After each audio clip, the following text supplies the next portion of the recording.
Black mail ಮಾಡ್ತಾರೆ.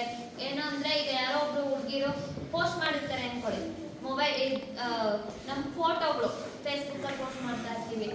ಏನ್ ಮಾಡ್ತಾರೆ, ಮಾಫಿಂಗ್ ಮಾಡ್ತಾರೆ. ನಮ್ಮ ಫೇಸ್ ಮಾತ್ರ ತಗೋತಾರೆ, ಬೇರೆಯವ್ರದ್ದು ಬಾಡಿ ಇದು ಮಾಡ್ಬಿಟ್ಟು ಬ್ಲಾಕ್ ಮೇಲ್ ಮಾಡೋದು. ಕಾಂಟ್ಯಾಕ್ಟ್ ಎಲ್ಲ ಹ್ಯಾಕ್ ಮಾಡಿರ್ತಾರೆ, ಕಾಂಟ್ಯಾಕ್ಟ್ ಎಲ್ಲ ತಗೊಂಡು ಫ್ಯಾಮಿಲಿ ಅವ್ರಿಗೆ ತೋರಿಸ್ತೀನಿ ಬೆತ್ತಲೆಯಾಗಿ ಅವ್ರನ್ನ ಕನ್ವರ್ಟ್ ಮಾಡ್ಬಿಟ್ಟು ಫೇಸ್ ಮಾತ್ರ ಬೇರೆಯವ್ರಿಗೆ ಫಿಕ್ಸ್ ಮಾಡ್ಬಿಟ್ಟು ಹೆಣ್ಮಕ್ಳನ್ನ ಬ್ಲಾಕ್ ಮೇಲ್ ಮಾಡ್ತಾರೆ. ನಿಮ್ಮ ಫ್ಯಾಮಿಲಿ ಅವ್ರಿಗೆ ತೋರಿಸ್ತೀನಿ, ಅವ್ರಿಗೆ ತೋರಿಸ್ತೀನಿ, ಇವ್ರಿಗೆ ತೋರಿಸ್ತೀನಿ ಅಂತ ಹೇಳಿ ಇದು ಮಾಡಿದಾಗ ಹೆಣ್ಮಕ್ಳು ಎದುರುಕೊಂಡು ಎಷ್ಟೋ ಜನ ಸೂಸೈಡ್ ಮಾಡ್ಕೊಂಡಿರೋರು ಇದ್ದಾರೆ. ಈ ಥರ ಎಲ್ಲ ಆಗುತ್ತೆ.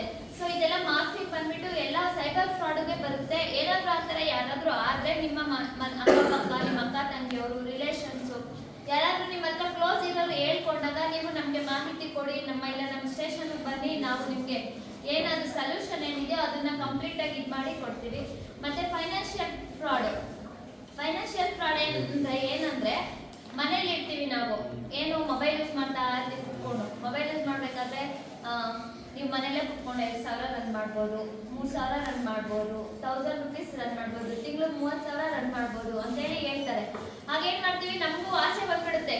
ಅಮೌಂಟ್ ಅಂದಿದ ತಕ್ಷಣ ಎಲ್ರಿಗೂ ಆಸೆ ಅಲ್ವಾ, ಮನೇಲೆ ಕುತ್ಕೊಂಡು ಅಷ್ಟೊಂದು ದುಡ್ಡು ರನ್ ಮಾಡ್ಬೋದು ಅಂತಂದ್ರೆ ಎಲ್ಲರಿಗೂ ಬರುತ್ತಲ್ವ ಆಸೆ. ಹಂಗಂದ್ಬಿಟ್ಟು ಏನ್ ಮಾಡ್ತೀವಿ, ಆಪ್ನ ಇನ್ಸ್ಟಾಲ್ ಮಾಡ್ತೀವಿ. ಇನ್ಸ್ಟಾಲ್ ಮಾಡಿದ್ಮೇಲೆ ಫೋಟೋ ಟಾಸ್ಕ್ ಕೊಡ್ತಾ ಇರ್ತಾರೆ. ಆ ಟಾಸ್ಕ್ ಕಂಪ್ಲೀಟ್ ಮಾಡ್ಕೊಂಡು ಹೋದಾಗ ನಮಗೆ ದುಡ್ಡು ಕೊಡ್ತೀವಿ ಅಂತ ಹೇಳಿರ್ತಾರೆ.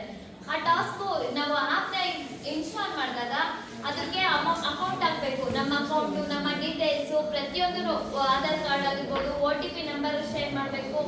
ಮತ್ತೆ ಪ್ರತಿಯೊಂದು ಈ ಮೇಲ್ ID ಎಲ್ಲಾನು ನಾವು ಅವ್ರಿಗೆ ಕೊಟ್ಟಾಗ ಆಗ್ಬಿಡುತ್ತೆ.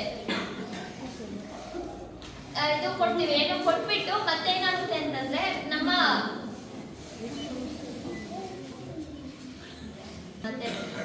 ಪಾನ್ ಕಾರ್ಡ್ ಕೊಟ್ಟಿರ್ತೀವಿ, ಎಲ್ಲ ಫಿಲ್ ಮಾಡಿರ್ತೀವಿ. ಅಲ್ಲಿ ಫಿಲ್ ಮಾಡಿದಾಗ ಅವ್ರಿಗೆ ಫ್ರಾಡ್ಸ್ಗೆ ಹೆಲ್ಪ್ ಆದಂಗೆ ಆಗುತ್ತೆ. ಹೆಲ್ಪ್ ಹಾಗೆ ಆಗುತ್ತೆ. ಫಸ್ಟ್ಗೆ ಒಂದೆರಡು ಟಾಸ್ಕ್ ಕೊಡ್ತಾರೆ. ಟಾಸ್ಕ್ ಕೊಟ್ಟಾಗ ಅವ್ರು ಕಂಪ್ಲೀಟ್ ಮಾಡ್ತೀವಿ. 500 ರೂಪಾಯಿ 1,000 ರೂಪಾಯಿ ಅವ್ರು ನಮಗೆ ನಮ್ಮ ಅಕೌಂಟ್ಗೆ ಹಾಕ್ತಾರೆ.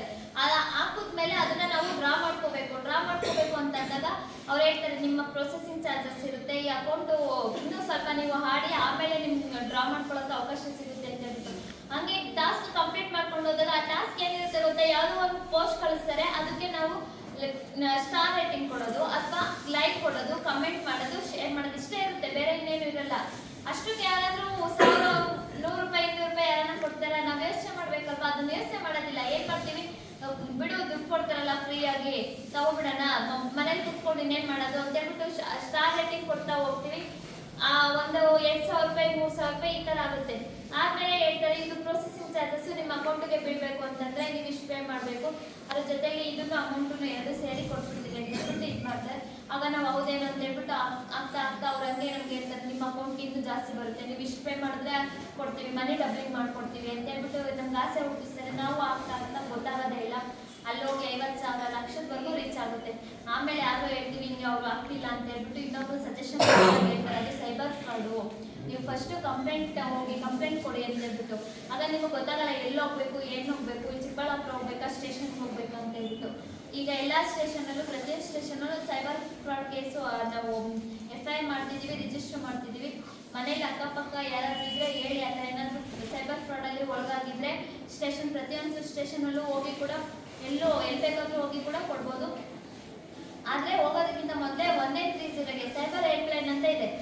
ಏನು 1930ಗೆ ನೀವು ಹೇಳ್ಬೇಕು, ಕಾಲ್ ಮಾಡಿಬಿಟ್ಟು ಹಿಂಗೆ ನಮಗೆ ಈ ಥರ ಹೇಳಿ ನಮಗೆ ಮನಿ ಡಬ್ಲಿಂಗ್ ಮಾಡ್ಕೊಡ್ತೀವಿ ಅಥವಾ ಟಾಸ್ಕ್ ಕೊಟ್ಟು ವರ್ಕ್ ಫ್ರಮ್ ಹೋಮ್ ಕೆಲಸ ಕೊಡ್ತೀವಿ ಅಂತೇಳಿ ಮಾಡಿದ್ದಾರೆ ಅಂತೇಳಿ ಹೇಳಿದಾಗ ಅವರು ಕಂಪ್ಲೇಂಟ್ ಲಾಂಚ್ ಮಾಡ್ತಾರೆ. ಕಂಪ್ಲೇಂಟ್ ಲಾಂಚ್ ಮಾಡಿ ಯಾವ ಅಕೌಂಟ್ಗೆ ನೀವು ಹಾಕಿದ್ದೀರಾ ಅದನ್ನೆಲ್ಲ ಲಾಕ್ ಮಾಡಿಬಿಟ್ಟು ಫ್ರೀಸ್ ಮಾಡ್ತಾರೆ. ನಿಮಗೆ ಅಮೌಂಟ್ ಬರೋ ಚಾನ್ಸಸ್ ಇರುತ್ತೆ, ನೀವು ಹಾಕಿರೋ ಅಮೌಂಟಲ್ಲಿ ವಾಪಸ್ ರಿಟರ್ನ್ ನಿಮಗೆ ಬರೋದು ಇರುತ್ತೆ. ಸೊ ಅದರಿಂದ 1930ಗೆ ನೀವು ಕಾಲ್ ಮಾಡಿ ಇನ್ಫಾರ್ಮ್ ಮಾಡಬೇಕು. ಅವ್ರಿಗೆ ಇನ್ಫಾರ್ಮ್ ಮಾಡಿ ಅವರದ್ದು ನಿಮ್ಗೆ ಅಗ್ಲಾಟ್ಮೆಂಟ್ ಕೊಡ್ತಾರೆ. ಅದನ್ನ ತಗೊಂಡು ಸ್ಟೇಷನ್ ಹತ್ರ ಬನ್ನಿ, ನಾವು ಅದಕ್ಕೆ ಏನಿದೆಯೋ ಅದನ್ನ ಮಾಡ್ಕೊಡ್ತೇವೆ, ಸರಿನಾ.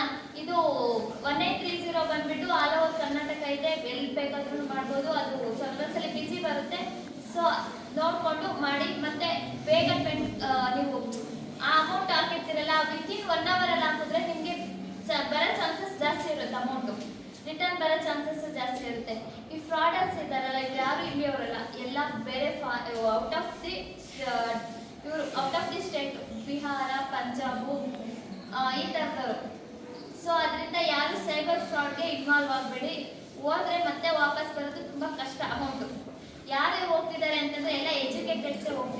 ಸೈಬರ್ ಫ್ರಾಡಲ್ಲಿ ಜಾಸ್ತಿ ಇದಾಗ್ತಿರೋದು.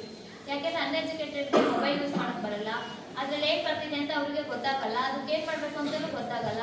ಈ ಗ್ರಾಜುಯೇಟು, ಡಬಲ್ ಗ್ರಾಜುಯೇಟು ಮತ್ತು ಎಸ್ಪೆಷಲಿ ಹೆಣ್ಮಕ್ಳು ಮನೆಯಲ್ಲೇ ಕುತ್ಕೊಂಡು ಅರ್ನ್ ಮಾಡೋಣ, ಮನೇಲೇ ಇರ್ತೀವಲ್ಲ ಅರ್ನ್ ಮಾಡ್ಬೋದಲ್ಲ ಅಂತ ಹೇಳ್ಬಿಟ್ಟು ಯೋಚನೆ ಮಾಡ್ತಾರೆ. ಅಣ್ಣ, ಚಿಕ್ಕಪ್ಪ, ದೊಡ್ಡಪ್ಪ, ಅಣ್ಣನ ಹತ್ರ, ತಮ್ಮನ ಹತ್ರ ಎಲ್ಲ ಇಸ್ಕೊಂಡು ದುಡ್ಡು ಹಾಕಿರೋರು ಇದ್ದಾರೆ. ನಮ್ಮ ಸ್ಟೇಷನ್ಗೆ ಕಂಪ್ಲೇಂಟ್ ಬಂದಾಗ ನೋಡ್ತಾ ಇರ್ತೀವಿ. ಸೊ ಅದರಿಂದ ಮನೇಲಿ ಯಾರಾದರೂ ಇದ್ದರೆ ಅವೆಲ್ಲ ಫ್ರಾಡು, ಯಾರು ಸುಮ್ಮನೆ ಕೊಡಲ್ಲ. 10 ರೂಪಾಯಿ ಕೊಡಿ ಅಂತಂದರೆ ಯಾರು ಸುಮ್ಮನೆ ಕೊಡೋದಿಲ್ಲ. ಅಂಥದ್ರಲ್ಲಿ ಅವ್ರು ಕೊಡ್ತಿದ್ದಾರೆ, ಯಾಕೆ ಕೊಡ್ತಿದ್ದಾರೆ ಏನು ಅಂತ ಯೋಚನೆ ಮಾಡಬೇಕು. ಸುಮ್ಮನೆ ಯಾವುದೋ ಫ್ರೀಯಾಗಿ ಬಂತು ಅಂತೇಳಿ ಇಸ್ಕೊಳಂತಲ್ಲ ನಾವು, ಅವ್ರು ಯಾರು ಕೊಡೋದು ಇಲ್ಲ ಫ್ರೀಯಾಗಿ.